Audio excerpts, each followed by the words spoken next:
These are the 7 most evil company executives of all time. Number 7. Charles Holliday Jr., DuPont. Well, good thing it's Teflon. If you've ever cooked a meal on a non-stick pan, worn a waterproof jacket, or even eaten off a pizza box, you probably want to stick around. In the early 90s, a corporate defense lawyer named Rob Bellot met with a farmer from a small town in West Virginia. His cows were falling sick at an alarming rate. Most of them had rotten teeth and enlarged organs. In the following days, he took it upon himself to investigate the matter, and what he discovered became the most shocking cover-up in the history of corporate America. The chemical company DuPont was dumping toxic waste into the river, which would flow downstream into the farms and people's water supply. Thousands of people in the region suffered from kidney cancer, testicular cancer, kids were born with deformities, and a whole host of problems. Not to forget the dental issues. The toxic waste contained a class of chemicals called PFOA, commonly known as Teflon. It's a substance commonly used in non-stick cookware and waterproof stuff. But the story gets even scarier. Court documents and leaks show that DuPont knew about the dangers of PFOA as early as the 1970s. To test the dangers of these chemicals, researchers were looking for a control group of people with clean blood for comparative study. But as this environmental activist points out, what they found was horrifying. There was no clean blood. They tested kids, they tested adults, they went to Asia, they went all over the world, and everywhere they looked practically, they found their chemicals in people's blood.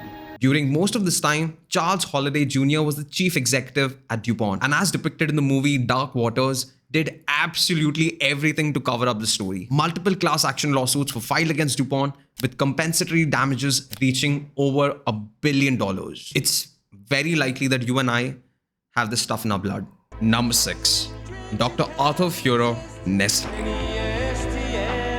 Nestle is the largest food and beverage company in the world. Today, they make chocolates, cereal, packaged food, ice creams, bottled water, and countless other products. But Nestle's most successful and profitable product is baby formula. You might want to know the story behind how this came to be. Back in the day, baby formula was a product specifically marketed towards mothers who couldn't breastfeed their kids for whatever reason. But in the 1970s, sales started slowing down. And so Nestle, led by Dr. Arthur Fuhrer, realized, what if we could market this product not just to mothers who can't breastfeed, but to all mothers? We can finally have our own infinite money printing machine. But they had a problem.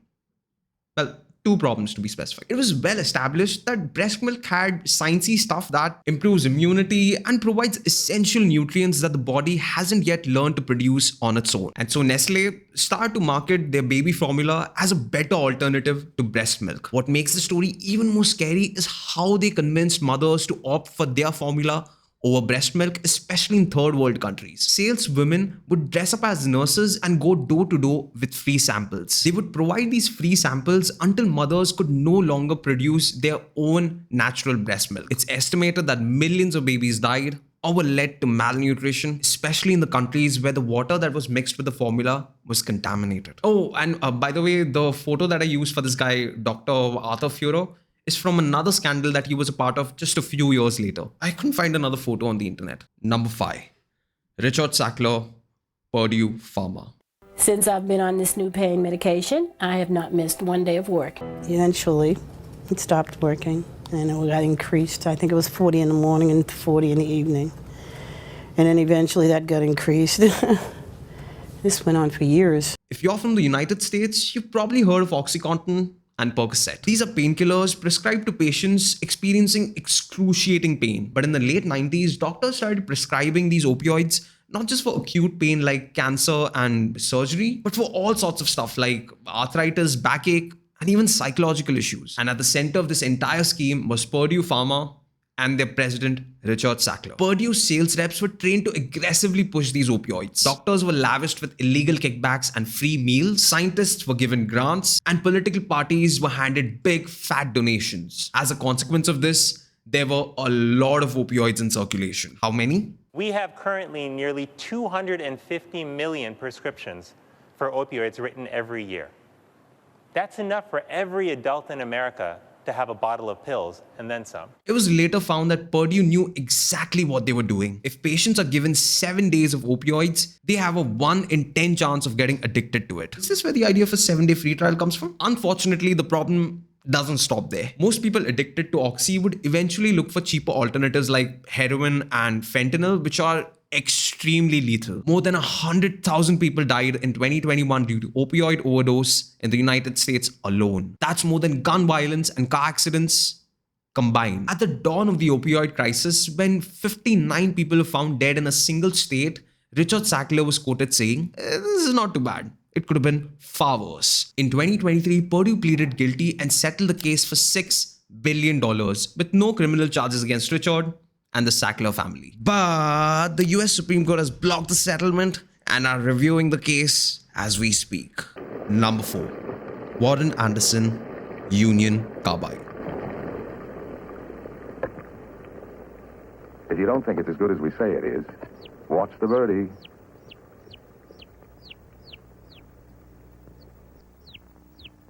Back in the 19th and 20th century, Union Carbide was the largest chemical company in the world. They produced Sevin, a pesticide made out of methyl isocyanide, which is one of the deadliest chemicals known to man. How deadly, you might ask? Well, it was used in chemical chambers for capital punishment. They had 3 functioning plants that made these pesticides, one in the United States, one in France, and one in Bhopal, India. But in the 1970s, India was hit with an extreme famine. Crops were dying and the demand for pesticides dwindled. So budget cuts of over $8 million ensued, with the factory running at 25% capacity on a skeleton crew. Maintenance was glossed over, non-functioning parts were never replaced, and people lacked the necessary training to operate the plant. This set the stage for the worst industrial accident ever recorded in human history. On the 2nd of December 1987, while the city slept, a cloud of invisible gas leaked from the plant in Bhopal. By morning, thousands of people were found dead. In the weeks and months that followed, the gas leak continued. Infant mortality doubled, cancer rates skyrocketed, and children were born with severe physical and neurological defects. Experts believe that between 16 to 30,000 people lost their lives, and more than 500,000 people suffered permanent disabilities as a result of the disaster. Union Carbide paid $470 million in compensation to the Indian government, with an average of only $2,000 per victim. A week after the incident, Union Carbide CEO Warren Anderson was arrested but immediately released on bail. He fled the country and never returned. The United States declined to extradite him, and he passed away in 2014. To this day, a strong sense of injustice remains evident in the people of Bhopal. Number 3. Lewis H. Brown, Johns-Manville Corp. That is particularly suited for this special purpose. Before the 2000s, asbestos was used everywhere. From house roofs, water pipelines, gloves, candles, clothes, insulation for cars, trains, ships, and even the fake snow in The Wizard of Oz. I thought that was cocaine. I would dance and be merry, life would be a ding-a-dairy if I only had a brain. Asbestos is a fibrous mineral that can withstand heat and fire, is tougher than steel, and can be molded to any shape. And the Johns-Manville company was the largest manufacturer of asbestos products in the entire world. In the 1930s, the management at GM started to notice that people working in these asbestos factories were falling ill at an alarming rate. So they petitioned an internal study. What they found was that a full quarter of the entire workforce suffered from asbestosis or mesothelioma, a type of lung cancer. But they dusted the study under the carpet as US was heading into World War II. Asbestos consumption grew exponentially as it was used in almost every facet of the war effort. From bazookas, jeep engines, even the sterilized cloth used by medics had that stuff. The architect of this entire windfall was JM CEO Lewis H. Brown. In a throwaway conversation with another executive, when asked if they would let the workers work until they dropped dead due to poisoning, he replied, "Yes. We save a lot of money that way." In the 70s, as people started realizing the ill effects of asbestos, many class action lawsuits were filed. And in 1982, GM filed for Chapter 11 bankruptcy. After all of GM's assets were liquidated, an asbestos fund was set up worth $2.5 billion. Even today, more than 100,000 people die every year due to asbestos exposure. If you enjoyed the video thus far, do hit the like button. That's the only way the YouTube AI recognizes me. Share the video with someone you know and see how they react to it. And for top 7s on science, tech, and research, make sure to subscribe and hit the bell icon. Number 2. Raymond, ExxonMobil. We're changing our name, but not our stripes.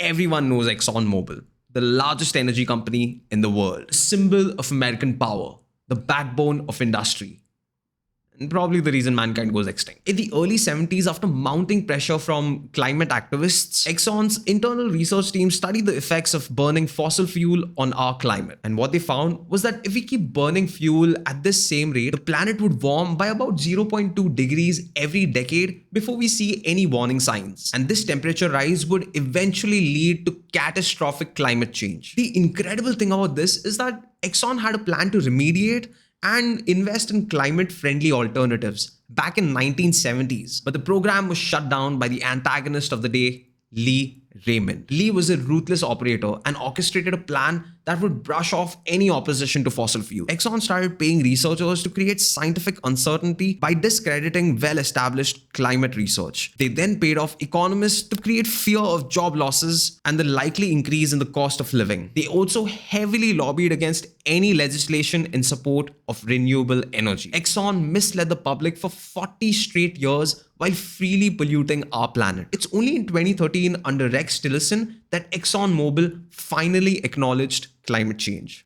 And in response, what did they do? They replaced fossil fuel with natural gas and pushed it as clean energy. Of course, we now know that natural gas produces methane, which is orders of magnitude worse than burning fossil fuels. I genuinely can't believe that the fate of humanity lies on the shoulders of a Swedish schoolgirl and a billionaire sociopath. Number 1. John W. Hill and Knowlton. Yes, you'll feel better. And here are the reasons why. In case after case, coughs due to smoking disappear. Parched throat clears up. That stale, smoked-out feeling vanishes.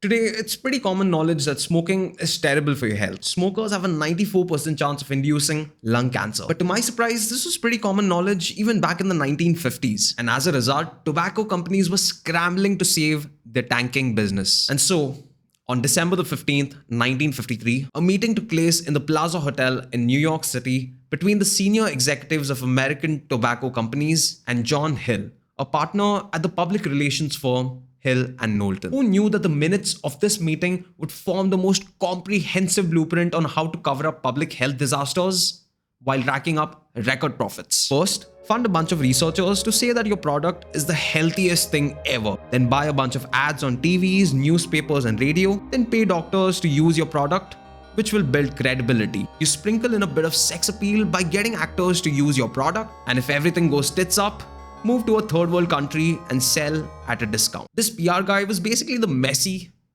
of corporate malfeasance. I'm pretty sure that the company that's responsible for the next man-made crisis is going to use this exact strategy. My bet is on one of the tech companies that are trying to build AGI, and the thing goes on a killing rampage. By the way, GPT-4 is already showing signs of world domination. Want to know more? Check out the 7 times AI went rogue.